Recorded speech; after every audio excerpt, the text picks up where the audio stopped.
Hi everyone, welcome to the second video in a two-part set on shaping. In the first video we looked at how to make increases in your crochet. Now I'm going to show you how to make decreases in your crochet. So just as we did for the increases, we'll look at decreasing within a row first and go on to look at how to make stepped decreases at the end of the row. So let's have a look at the traditional decrease first. I'm working in Australian UK terminology and this is double crochet, so that is single for US terms. So to make a traditional decrease, you stitch to the position that you need the decrease to be. Then we go into the next stitch under both loops. Make sure you've got both loops of the stitch. Pull up a loop, go into the next stitch along, and again get both loops of that stitch and pull up a loop, yarn over and pull that through all three loops, and you have just put 2 stitches into one. I've got one bee up the top here and 2 stitches down the bottom. So we'll do a decrease again, go into this stitch, getting both loops of the stitch, pull up a loop,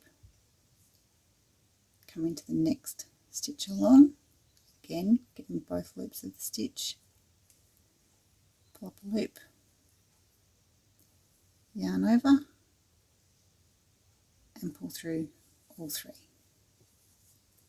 So this does make a decrease. It's a bit bulky because you've got quite a bit of yarn through here, especially if you have to work a couple of decreases next to each other. It's not a very smooth finish and it looks quite different to the rest of your stitches. So I'm just going to move over and I'm going to show you how to do an invisible decrease. So for the invisible decrease, we go under the front loop only. Let's split that loop in 2, just through that front loop. Now we move over to the next stitch and pick up the front loop only.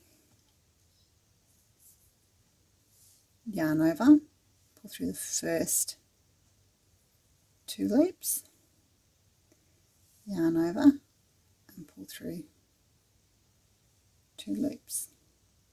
That gives you a nice clean decrease.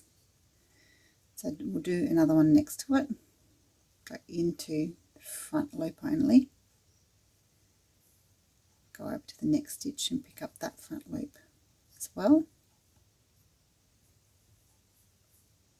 yarn over, pull through the first 2, yarn over and pull through the next 2. I'm just going to do the last double crochet to finish off that row.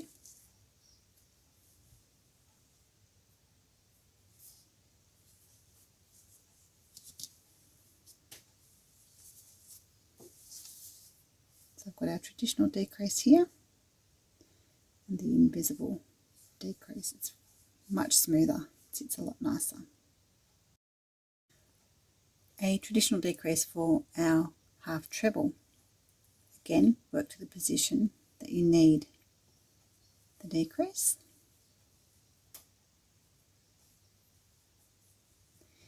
Now we yarn over, go into the next stitch,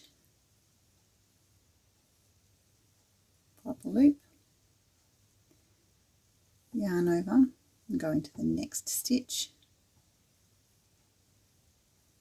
and pull up a loop. You should have 5 loops on your hook. Now we yarn over and we pull through all 5 to make our decrease. Yarn over into that stitch, pull up a loop into the next stitch, yarn over into the next stitch, pull up a loop, so you've got 5 loops, yarn over and pull through all 5. So I'll do a normal half treble, and now we'll have a look at the invisible decrease. So we yarn over and again only go through that front loop,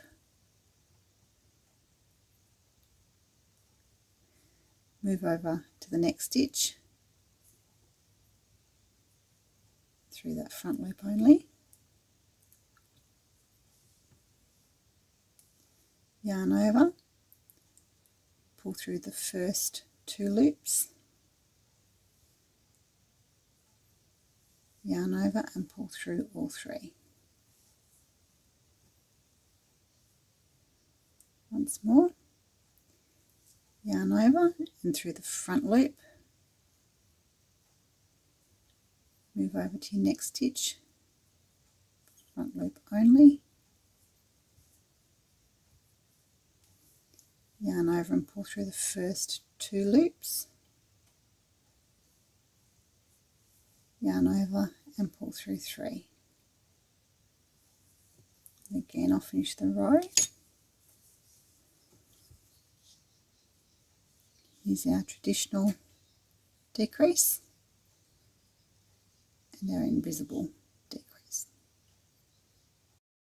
A traditional decrease for a treble crochet, which is a double in US terms.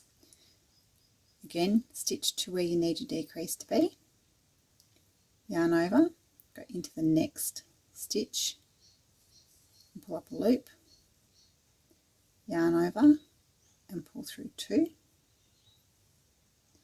and we move on to the next stitch, yarn over into that next one, pull up a loop, yarn over, pull through 2, yarn over and pull through 3. So I'll do another decrease, yarn over, go into the next stitch, pull up a loop, yarn over, pull through 2, move on to your next stitch, yarn over into that stitch and pull up a loop, yarn over, pull through 2, yarn over, pull through 3. And just work a treble to get us a bit further along our row.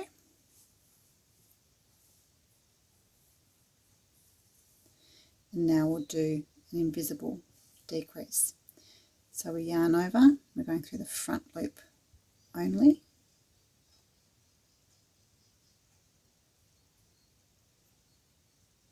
move along to the next stitch and through that front loop only, yarn over, pull through the first 2 loops on your hook. You should have, if I can get that through, my sample's getting a bit well worn. You should have 3 loops on your hook. Now finish it off like you're doing your normal treble. So yarn over, pull through 2, yarn over, pull through 2. So to do that again, yarn over through the first loop, move along to your next stitch and pick up that first loop, yarn over, pull through those 2 loops to have your 3 loops on your hook, yarn over, pull through 2, yarn over and pull through 2. And again I'll just finish off this row.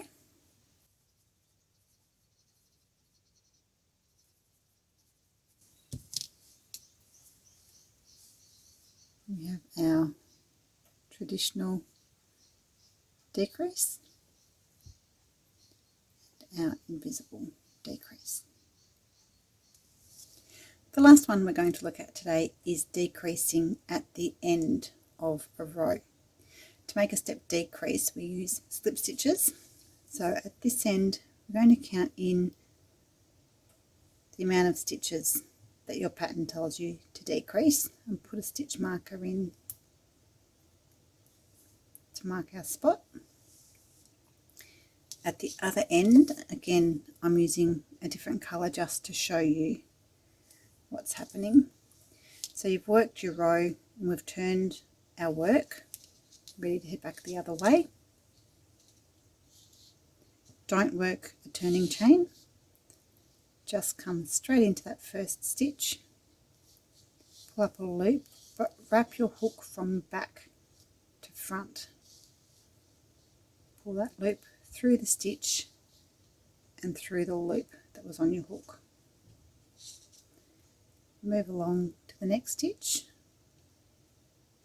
go through that stitch, wrap your hook from back to front,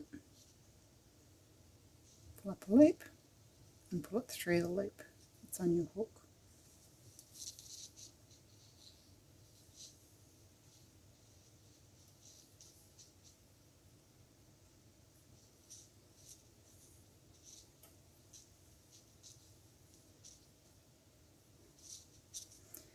So do the amount that you need to make your decrease on this side. You can see that's just putting little V's, working our way along. When you get to where we need to finish off, now work your turning chain to get the height. So this is a treble, so work 3. And now we can continue and work our stitch as normal.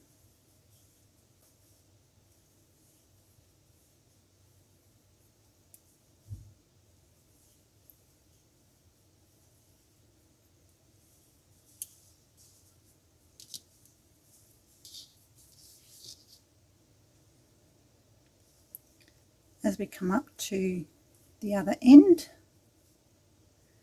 just take that stitch marker out and work that treble crochet. Now we work our turning chain and turn our work and head back the other way.